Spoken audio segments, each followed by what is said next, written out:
ہمیشہ کی طرح میں سب سے پہلے اسکول پہنچ گئی تھی۔ اسٹاف میں سے کوئی بھی موجود نہیں تھا۔ اکا دکا لڑکیاں اپنی کلاسوں کی طرف جا رہی تھیں۔ میرے شوہر مجھے اسکول چھوڑتے ہوئے اپنے دفتر جاتے تھے۔ ان کا دفتر کافی دور تھا، اس لیے وہ جلدی نکلتے تو مجھے بھی اسکول چھوڑ دیتے تھے۔ میں اسٹاف روم کی طرف جانے لگی تاکہ برقع اتار سکوں، مگر اچانک ہی میرے پیٹ میں درد اٹھنے لگا اور مجھے خیال آیا کہ میں نے تو ضرورت کا سامان ہی نہیں لیا ہے۔ دراصل میرے خاص دن شروع ہونے والے تھے اور میں یہ بات بھول گئی تھی۔ وہ تو شکر تھا کہ میرے بیگ میں ضرورت کا سامان موجود تھا۔ میں نے جلدی سے بیگ سے سامان نکالا۔ ابھی اسکول میں کوئی بھی نہیں آیا تھا۔ ٹیچرز واش روم کافی دور تھا، اسی لیے میں بچوں والے واش روم میں پہنچ گئی تاکہ یہ مسئلہ کسی طرح حل ہو۔ مجھے ڈر تھا کہیں میرے کپڑے خراب نہ ہو جائیں، کیونکہ ایسے میں بڑی پریشانی ہوتی ہے۔ لیکن واش روم میں جا کر تو میرے ہوش ہی اڑ گئے۔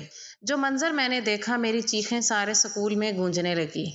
میں فوراً الٹے قدموں واش روم سے باہر نکلی تھی۔ اتنے میں ہی دوسرے ٹیچرز اور پرنسپل بھی آ گئے، کیونکہ اسکول لگنے کا وقت ہو چکا تھا۔ میری ایسی حالت دیکھ کر پرنسپل صاحبہ پوچھنے لگیں، کیا بات ہے میم، کیا آج آپ کی طبیعت ٹھیک نہیں ہے؟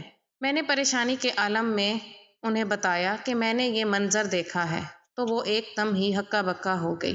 دوسری ٹیچرز بھی حیرت اور پریشانی سے مجھے دیکھنے لگیں، کیونکہ یہ گرلز اسکول تھا اور اس طرح کا معاملہ ہونا نہایت ہی سنگین بات تھی۔ پرنسپل فوراً ہی خود واش روم کی طرف بڑھیں اور تھوڑی دیر میں ناک پر کپڑا رکھے واپس باہر آ گئی۔ اسکول میں کام کرنے والی ماسیاں آ چکی تھیں۔ پرنسپل صاحبہ نے فوراً انہیں بلایا اور ان سے کہا کہ جاؤ اندر موجود بچی کو اٹھا کر اسٹاف روم میں پہنچاؤ۔ دونوں بڑی مشکل سے اس بے ہوش بچی کو اٹھا کر اسٹاف روم میں پہنچ گئی تھیں، جو واش روم میں بے ہوش پڑی تھی اور اس کا سارا یونیفارم خون آلود ہو چکا تھا۔ پرنسپل صاحبہ کے پیچھے ہی کچھ ٹیچرز پہنچ گئی تھیں۔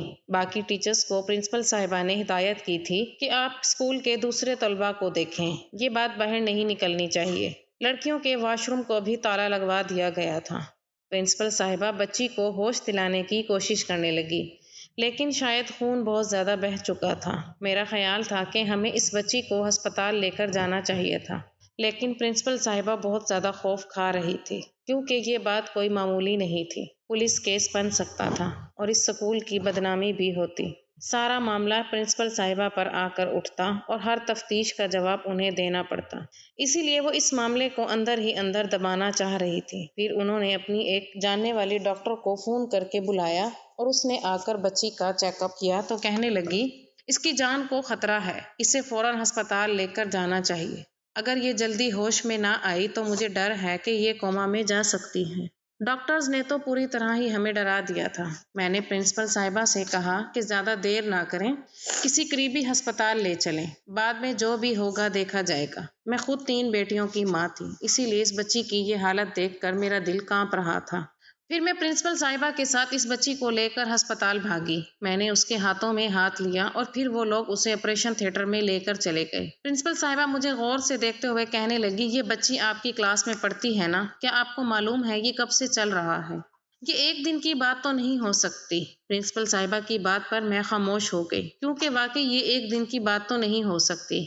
کافی دنوں سے میں بہت کچھ دیکھ رہی تھی اور محسوس بھی کر رہی تھی، لیکن مجھے یہ اندازہ نہیں تھا کہ بات اتنی زیادہ آگے جائے گی۔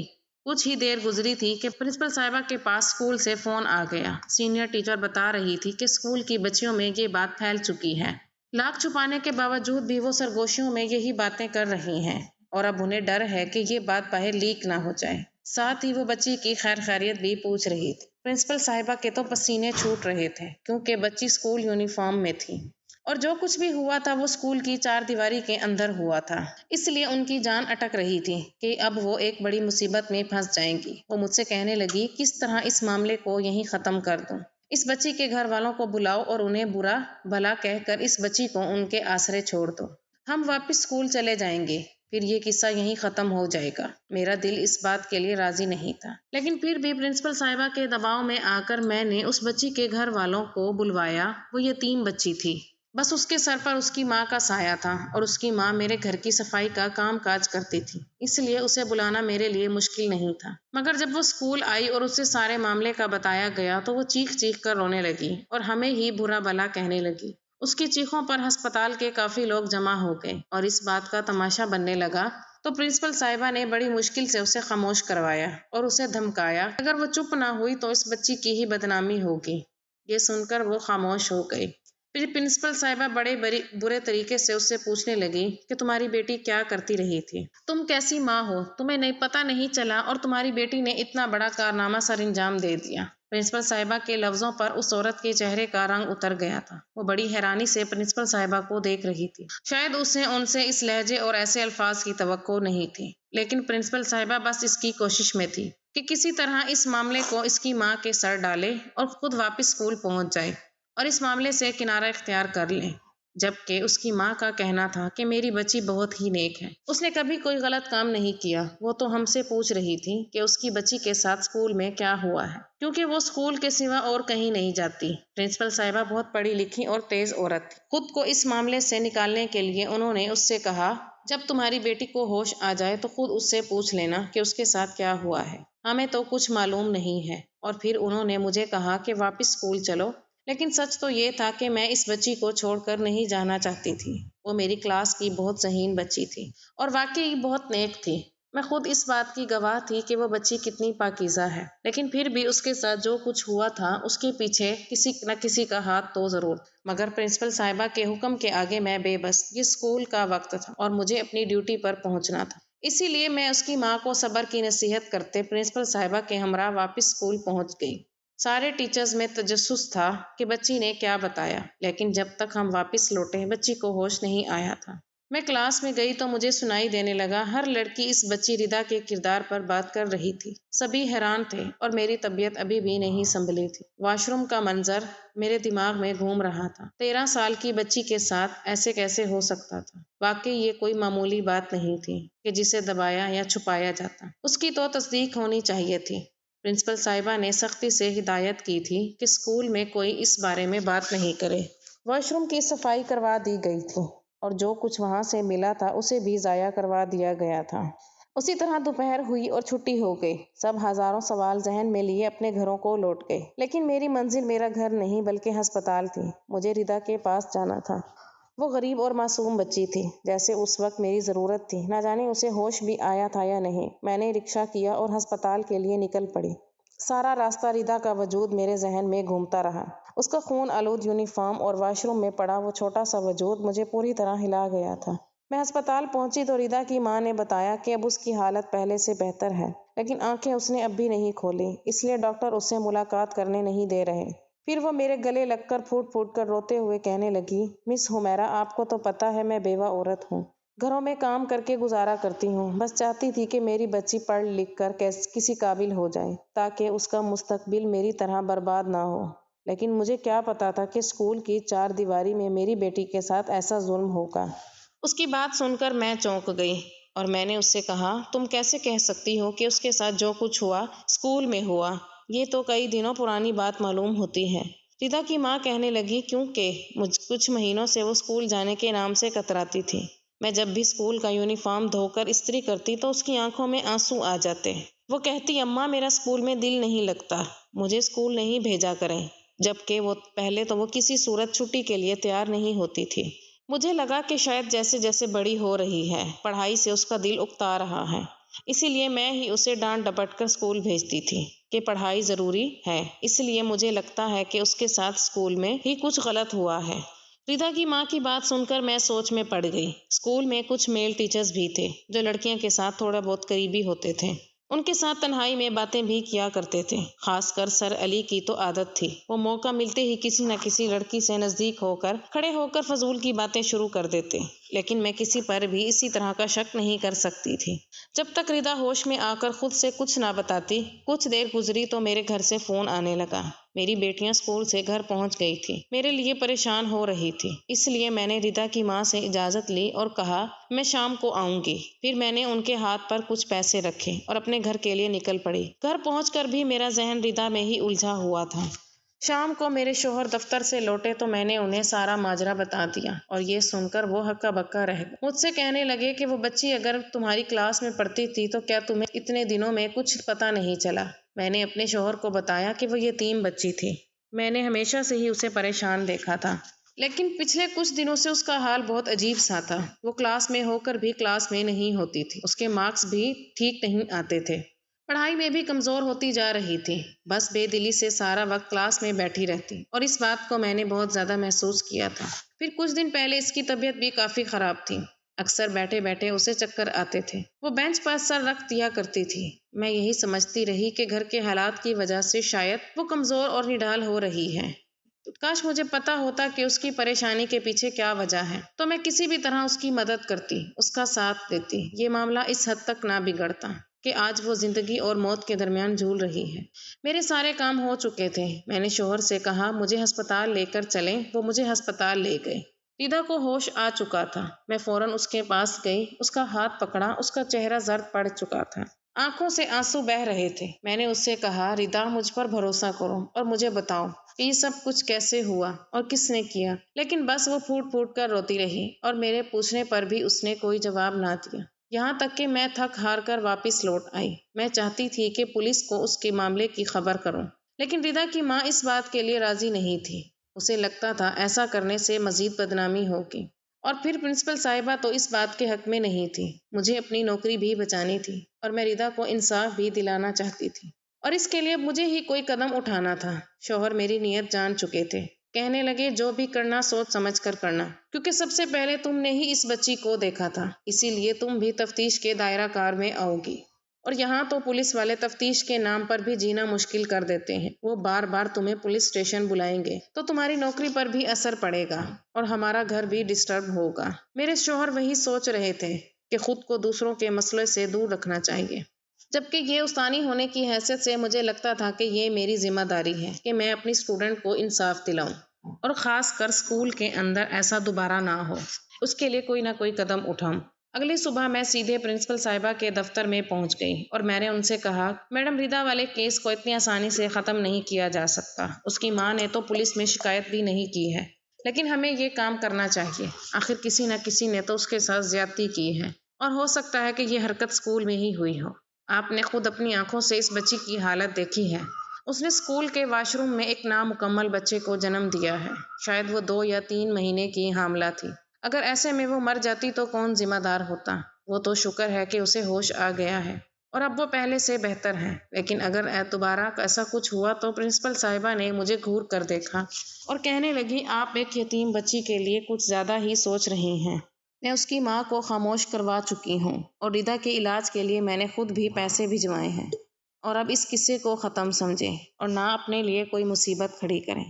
کچھ ہی دنوں بعد میری عمرہ کی فلائٹ ہے، اگر میں پولیس اور کچہری کے معاملات میں پڑی تو عمرہ پر جانا بھی مشکل ہو جائے گا۔